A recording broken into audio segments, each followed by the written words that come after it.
Ever wonder why an otherwise healthy man or woman would suddenly have a devastating stroke or heart attack? They ate right, exercised, didn't smoke or drink to excess, but still, there you are, going to their funeral.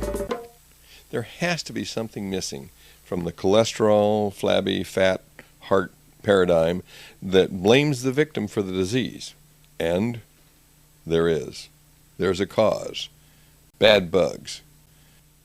The kind that make your breath smell bad in the morning. The kind that may make your dental floss pink or your toothbrush pink when you brush. The kind that infects more than 90% of the human population and are treated effectively only by a very few dentists. And for me a little bit. Bad bugs that look like snakes and eat away at your gums and get into your bloodstream and wreak havoc with your arteries, immune system, not to mention the bone around your teeth. That's a missing link, and it can be corrected. Gum disease is now linked to so many problems, it boggles the imagination how widespread these problems really are.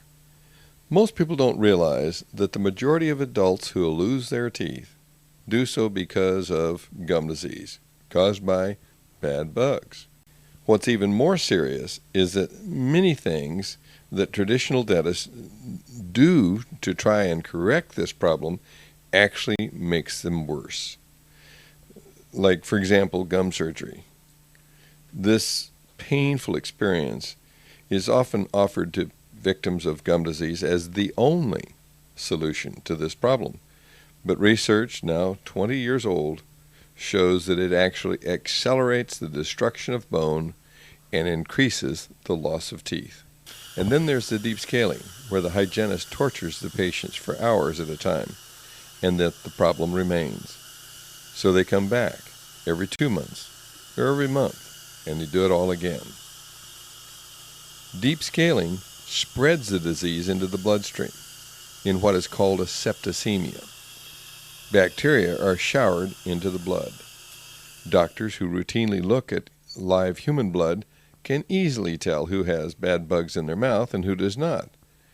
Dentists or hygienists who use a microscope to look at the plaque that lives around your teeth can tell you easily if you've got the bad ones or if you do not.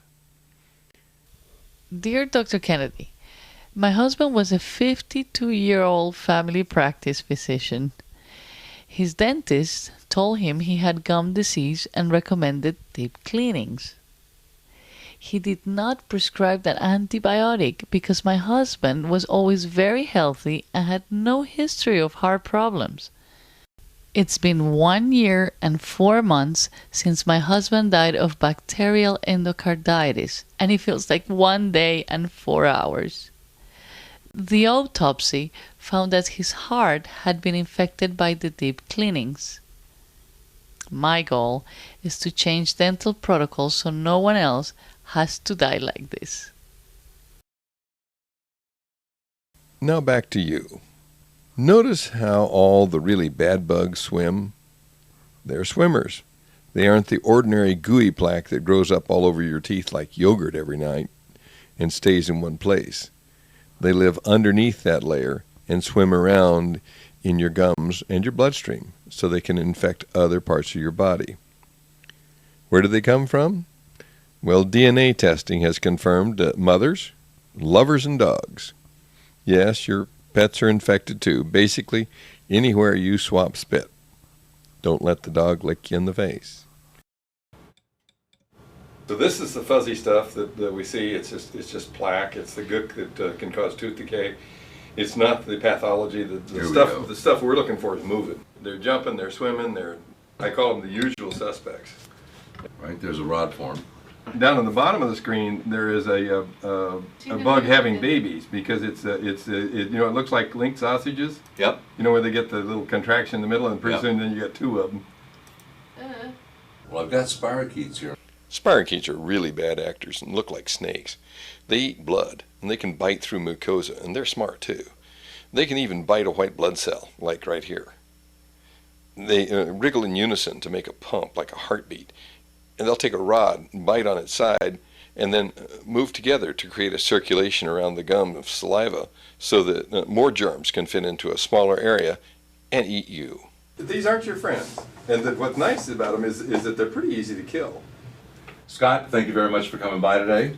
It was great seeing your blood on the screen and seeing your saliva and seeing what kind of things we can find inside you. We'll see what happens next time.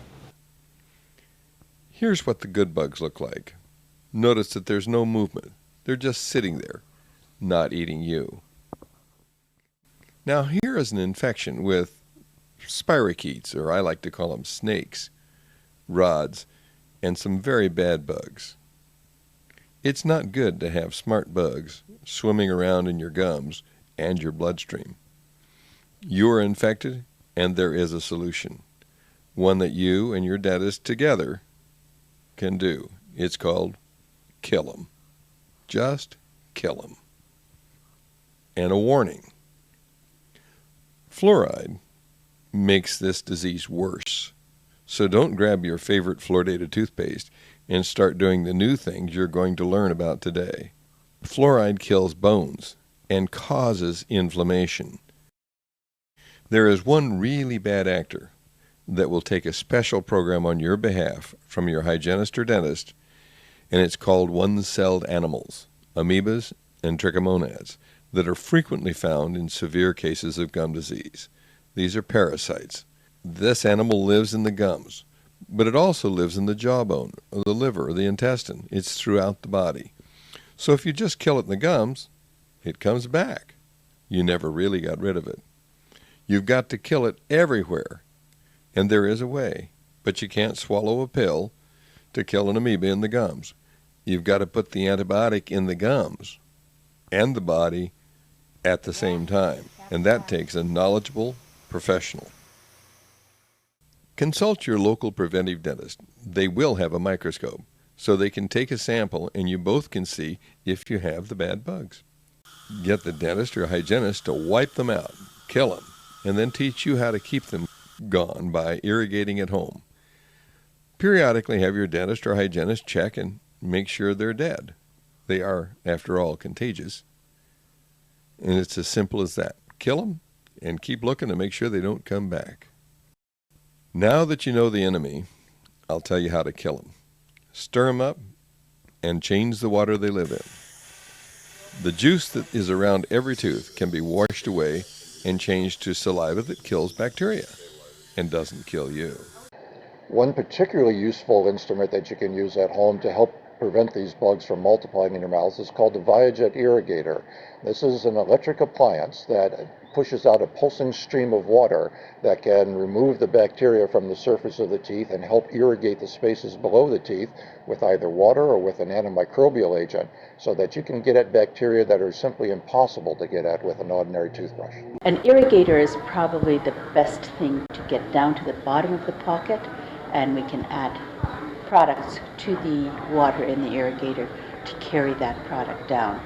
Toothbrushing and flossing will not do it. Now, before we begin, I want to warn you that while doing the things I recommend will prevent disease if you've already become infected, you should start by disinfecting the whole mouth first so that you don't spread the germs into the bloodstream. Remember I said deep cleanings will spread the germs? That's true, but only if you don't kill them first. If you do, then you can almost completely prevent the bacteria from getting into the bloodstream. That's what I recommend. Kill the bugs before they can get in the bloodstream and kill you. After the hygienist's second visit to completely disinfect Scott's mouth, Dr. Smith again sampled his blood. Only this time... This is so pretty. The plasma, look how clean it is. Those are really clean. That center picture? That's as good as it gets, man. And I'm right in there. You're right in there. Bless your heart, Scott. About 1,000% better than last week. Man, look at this. When we sampled the bacteria from around Scott's teeth, the amoeba, the spirochete, and the rods having babies are all gone. Disinfection is really simple. Irrigate with a disinfecting agent, and then look. One thing many people have difficulty in understanding is exactly what's the difference between the old approach to treating gum disease and the biocompatible approach. When you look at the procedures, they look the same. The tools are the same, but the goals and the results are entirely different. In the past, gum disease was treated surgically and mechanically. The object of the therapy was called pocket elimination, where tissue was excised and roots were exposed. Bone was recontoured and ground down, and cadaver bone was implanted. A mechanical surgical approach to an oral infection. Biocompatible perio takes a modern CSI approach to an oral infection, where the cause is identified using the tools of modern science and then eliminated with repeated applications of disinfecting agents both at home and in the dental office. Many hygienists and dentists are taught to deep clean teeth 1/4 of the mouth at a time using only mechanical tools, either scalers or ultrasonic cleaners. Although this approach does slow the disease, this makes no sense at all. It is just as silly as trying to wash one hand at a time or one finger at a time. With the biocompatible approach, the whole mouth is disinfected at each appointment.